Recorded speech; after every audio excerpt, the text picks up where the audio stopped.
Jemaat yang dikasihi Tuhan Yesus Kristus, Shalom dan salam sehat untuk kita semua.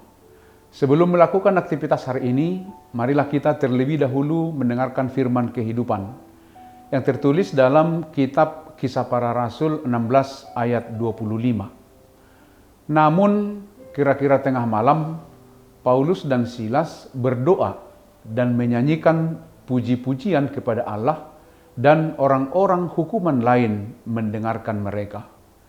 Tema firman kehidupan kita, selami maksud Tuhan dalam hidupmu. Jemaat yang dikasihi oleh Tuhan, sering kita tidak dapat mengerti maksud Tuhan dalam liku-liku perjalanan hidup ini. Dan bisa saja kita juga salah memahami tujuan Tuhan yang sesungguhnya atas semua anugerahnya dalam kehidupan kita. Menjadi sebuah pertanyaan juga, kenapa Paulus harus dipenjarakan karena memberitakan Injil keselamatan? Padahal dia melakukan perintah Tuhan. Disinilah letak rahasia Allah yang tidak dapat diselami hanya dengan alam pikiran manusiawi kita. Kita harusnya semakin sadar bahwasanya tidak ada yang dapat membatasi dan menghalangi Tuhan untuk melakukan kehendak-Nya. Namun kita juga harus tahu bagaimana Tuhan bekerja di dalam diri setiap orang yang dipilihnya. Inilah yang disampaikan oleh firman kehidupan hari ini kepada kita. Paulus dan Silas dipenjarakan oleh sekelompok tuan-tuan yang kehilangan penghasilan. Karena Paulus mengusir roh dari seorang perempuan ahli tenung. Dengan keluarnya roh dari perempuan itu, ia tidak mampu lagi untuk bertenung. Dan para tuannya menjadi kehilangan penghasilan. Lalu mereka memfitnah Paulus dan Silas dengan berkata, orang ini mengacau kota dengan mengajarkan adat istiadat Yahudi yang tidak boleh diterima dan dituruti oleh orang Roma. Kemudian Paulus dan Silas dijebloskan ke dalam penjara dan membelenggu kaki mereka pada pasungan.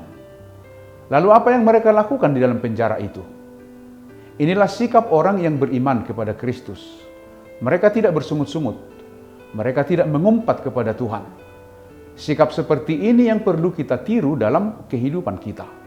Yaitu tidak menyalahkan Tuhan karena merasa telah melakukan perintah-Nya. Dalam firman kehidupan kita dikatakan, kira-kira tengah malam, Paulus dan Silas berdoa dan menyanyikan puji-pujian kepada Allah.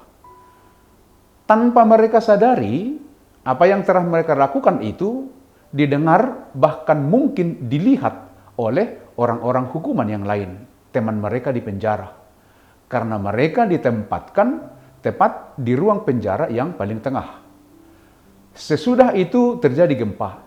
Semua pintu terbuka dan belenggu-belenggu mereka pun terlepas. Akan tetapi satupun para terhukum itu tidak ada yang melarikan diri. Seandainya kita dalam posisi Paulus dan Silas ini, apa yang kita lakukan? Tetap di situ seperti Paulus dan Silas dan seluruh penghuni penjara itu, atau melarikan diri? Mungkin kebanyakan orang akan berpendapat bahwa itulah cara Tuhan untuk menolong dan melepaskan Paulus dan Silas sehingga lari saja gitu. Sehingga itu kesempatan untuk melarikan diri. Namun jawaban sesungguhnya bukan itu. Tetapi jauh di luar nalar kita, itulah cara Tuhan untuk menyampaikan berita keselamatan kepada kepala penjara dan seisi rumahnya. Dan mungkin juga para penghuni penjara ada yang ikut memperoleh keselamatan, walau tidak ditulis dalam Alkitab kita.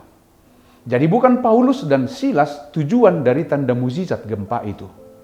Kemudian setelah kepala penjara itu selamat, maka terlepaslah Paulus dan Silas dari penjara itu. Demikian kita dapat menyelami maksud Tuhan dalam setiap perjalanan hidup kita. Tuhan dapat memakai sebuah kejadian yang menurut kita bencana, namun di dalamnya Tuhan punya rencana yang indah, yang tidak pernah kita bayangkan, bahkan tidak pernah memimpikannya.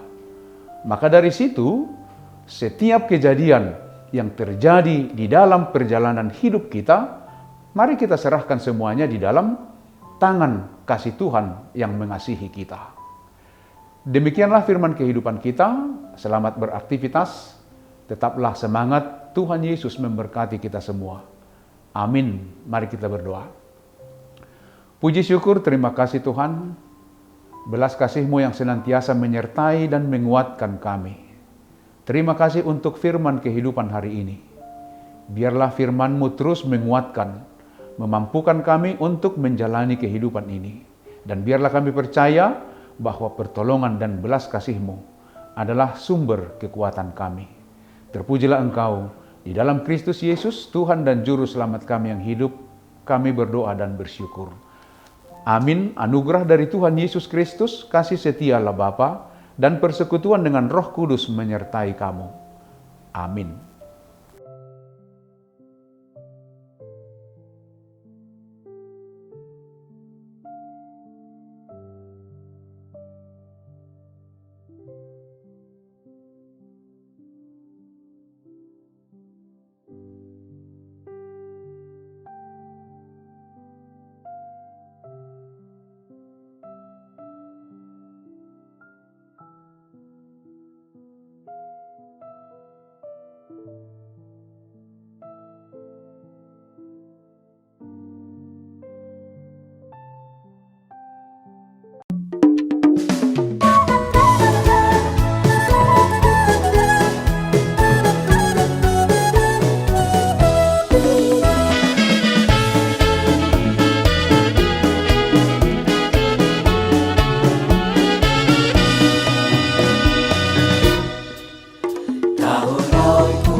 Proaktif menghadirkan kebaikan Allah, jauhkan diskriminasi dan juga rasis, agar terjaga kedamaian. Jauhkan diskriminasi dan juga rasis untuk kebaikan bersama. Kota Yesus, waktu di bumi harus mengasihi musuhmu agar sempurna kehidupanmu seperti Allah Bapa. Agar sempurna kehidupanmu seperti Allah Bapa. Okumene mempersatukan umat manusia di bumi. Okumene selalu membebaskan orang tertindas dan termarginal. Kita semua saling mengasihi sesama manusia. Apapun adanya kita wujudkan keutuhan ciptaan Tuhan.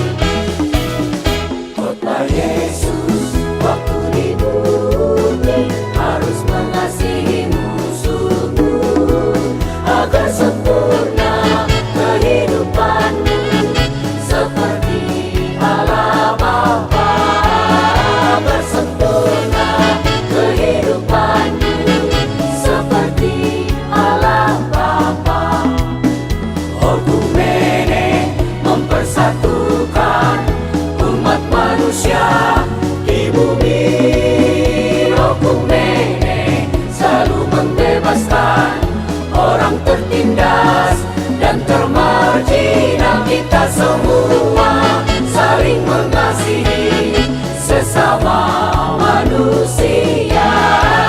Apapun adanya kita wujudkan keutuhan ciptaan Tuhan. Okumene mempersatukan umat manusia di bumi. Okumene selalu membebaskan orang tertindas dan termarginal. Kita semua saling mengasihi sesama manusia. Apapun adanya kita wujud